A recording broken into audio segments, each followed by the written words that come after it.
ശ്രീമതി ഭാഗ്യലക്ഷ്മി, എനിക്ക് ഓർമ്മയുണ്ട് ഈ സംഭവങ്ങളൊക്കെ നടന്ന ശേഷം അതിജീവിതയെ ആദ്യമായി ചെന്ന് കണ്ട അന്ന് നമ്മളൊരു അഭിമുഖത്തിനിരുന്നിരുന്നു. ഒരുപക്ഷെ ശ്രീമതി ഭാഗ്യലക്ഷ്മി ഓർക്കുന്നുണ്ടാകും.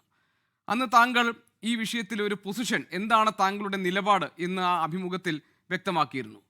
പിന്നീട് അതേ നിലപാടിൽ തന്നെ അതേ ആർജവത്തോടുകൂടി ഇന്നലെ ഈ കേസിലെ 8ാം പ്രതിയായ നടൻ ദിലീപ് കുറ്റവിമുക്തനാക്കപ്പെട്ട വേളയിലും താങ്കൾ അതേ നിലപാട് ആവർത്തിക്കുന്നത് കണ്ടു. ഇന്നിപ്പോൾ ഫെഫ്ക എന്ന സംഘടനയിൽ നിന്ന് പ്രതിഷേധ സൂചകമായി താങ്കൾ രാജിവെക്കുകയും ഇനി ഒരു സിനിമാ സംഘടനകളിലും അംഗമാകില്ല എന്ന് പ്രഖ്യാപിക്കുകയും ചെയ്തിരിക്കുന്നു. ശ്രീമതി ഭാഗ്യലക്ഷ്മി, ഇന്ന് ഈ വിഷയവുമായി ബന്ധപ്പെട്ട് വന്ന എല്ലാ പ്രതികരണങ്ങളിലും പൊതുവിൽ കണ്ട അതിൻ്റെ ഒരു സ്വഭാവം എന്ന് പറഞ്ഞത്, കോടതി ഒരു വിധി പറഞ്ഞിരിക്കുന്നു. ആ വിധിയിൽ നേരിട്ട് ഈ കുറ്റകൃത്യത്തിൽ പങ്കെടുത്തവർക്ക് അവർ കുറ്റക്കാരാണെന്ന് കണ്ടെത്തിയിരിക്കുന്നു. ദിലീപ് ഗൂഢാലോചനയിൽ ഭാഗമായിരുന്നു എന്ന കാര്യം കണ്ടെത്താൻ കഴിഞ്ഞിട്ടില്ല തെളിവുകളുടെ അഭാവത്തിൽ എന്നാണ്. അതുകൊണ്ട് ഈ എനിക്കെതിരെ ഗൂഢാലോചന നടന്നു എന്നൊരു വാദം മുന്നോട്ട് വയ്ക്കാൻ സ്വാഭാവികമായും ദിലീപിന് ഒരു അവകാശമുണ്ട് എന്നാണ്.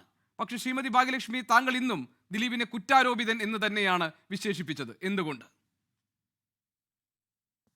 ഇപ്പൊ അദ്ദേഹം ഇത് അദ്ദേഹത്തിനെതിരെ നടന്ന ഗൂഢാലോചനയാണ് എന്ന് ഇന്നല്ലായിരുന്നു പറയേണ്ടിയിരുന്നത്. ഈ അന്വേഷണം അദ്ദേഹം പ്രതിയായി ഈ 8 വർഷം കേസ് നടത്തിക്കൊണ്ടിരിക്കുമ്പോൾ തന്നെ അദ്ദേഹം പോലീസിന് ഒരു അപേക്ഷ കൊടുക്കണം. കൊടുക്കണമായിരുന്നു. എനിക്കെതിരെയും ഗൂഢാലോചന നടന്നിട്ടുണ്ട്. എന്തുകൊണ്ട് ഈ 8 വർഷം ഒന്നും മിണ്ടാതിരുന്നിട്ട് പെട്ടെന്ന് കീഴ്ക്കോടതിയിൽ നിന്ന് ഒരു വിധി വന്നപ്പോഴാണ് അദ്ദേഹത്തിന് ഒരു ബോധോദയം ഉണ്ടായത്? എനിക്കെതിരെയായിരുന്നു ഗൂഢാലോചന എന്ന്. അത് ആര് കൊടുക്കുന്ന ധൈര്യമാണ്? എന്തിന്റെ അടിസ്ഥാനത്തിലാണ് അദ്ദേഹം ഇത് പറയുന്നത്? അത് പറയുമ്പോ അതിലൊരു ഭീഷണിയുണ്ട്. ആ ഭീഷണി മഞ്ജു വാര്യർ എന്ന് പറയുന്ന വ്യക്തിക്കെതിരെയാണ്. അകത്തു പോയ ആളല്ലായിരുന്നു വിധി കേട്ട ശേഷം അദ്ദേഹത്തിന്റെ ബോഡി ലാംഗ്വേജ്. മാത്രമല്ല, ആദ്യം മുതലേ ഇവര് പറയുന്ന ചില കാര്യങ്ങളുണ്ട്. ഈ ആളെ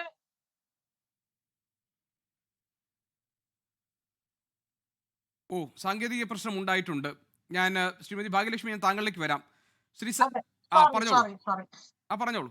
അതായത് ആദ്യം മുതൽ തന്നെ ഇവർ ഈ കേസുമായി ബന്ധപ്പെട്ട് നിരന്തരം ഒരു പുനരന്വേഷണം വേണം എന്ന് പറയുമ്പോ ഉടനെ പുനരന്വേഷണം വേണ്ട, മെമ്മറി കാർഡ് ചോർന്നതുമായി ബന്ധപ്പെട്ട് അതിജീവിത പെറ്റീഷൻ മൂവ് ചെയ്യുമ്പോൾ മെമ്മറി കാർഡ് ചോർന്നത് കോടതി എടുക്കരുത്. ഞാൻ ചോദിക്കട്ടെ, ഇദ്ദേഹം പ്രതി അല്ലെങ്കിൽ മെമ്മറി കാർഡ് ചോർന്ന വിഷയത്തിൽ ഇദ്ദേഹത്തെ പ്രതിയാക്കി ചേർത്തിട്ടില്ല.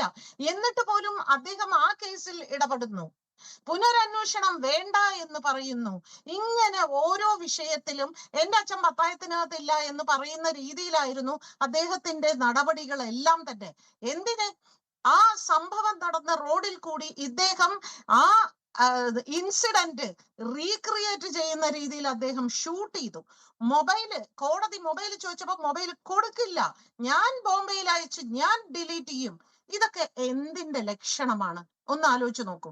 അപ്പൊ അദ്ദേഹം തന്നെ ഓരോ ക്ലൂ ഇങ്ങോട്ട് ഇട്ട് തന്നുകൊണ്ടിരിക്കുകയാണ്. ഞാൻ തന്നെയാണ് യഥാർത്ഥ പ്രതി. ഇന്നലെ നിർമ്മാതാവ് സുരേഷ് കുമാർ പറയുന്ന കേട്ടു, കോടികൾ മുടക്കിയാണ് അയാൾ ഈ കേസ് നടത്തിയത്. എന്തിനാണ് കോടികൾ മുടക്കുന്നത്? ഈ കോടതി എല്ലാവരും കോടികൾ മുടക്കിയാണ് ഇവിടെ കേസ് നടത്തുന്നത്. ഈ കോടികൾ മുടക്കുന്നത് എന്തിനു വേണ്ടിയായിരുന്നു? അതെല്ലാവർക്കും വ്യക്തമായിട്ട് മനസ്സിലായി. അതുകൊണ്ട് തന്നെയാണ് ആദ്യം മുതൽ ഇയാളെ സംശയത്തിന്റെ നിഴലിൽ തന്നെ നിർത്തുന്നത്. പിന്നെ നമ്മൾ ഈ പ്രതികരിക്കുമ്പോ പലരും താഴെ വന്ന് ചോദിക്കുന്നുണ്ട്, എന്തുകൊണ്ട് ദിലീപേട്ടനെതിരെ മാത്രം നിങ്ങൾ പ്രതികരിക്കുന്നു?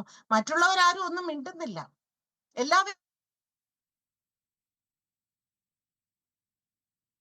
ഇറങ്ങാൻ വിടാതെ അവൾ ആ അപേക്ഷ അയച്ചാൽ, അവൾ ഈ അപേക്ഷ അയച്ചാൽ, അവൾ ആ ജഡ്ജിനെ മാറ്റണം എന്ന് പറയുമ്പോഴെല്ലാം അതിനെല്ലാം എതിർ അഭിപ്രായം പറഞ്ഞുകൊണ്ടിരിക്കുകയാണ്.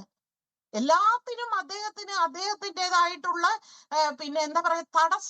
തടസ്സം സൃഷ്ടിച്ചിട്ട് പിന്നീട് പറയണ എന്താണ്? ഈ കേസ് നീട്ടിക്കൊണ്ടുപോയത് അതിജീവിതയാണ്. ആരാണ് ഈ കേസ് നീട്ടിക്കൊണ്ടുപോയത്?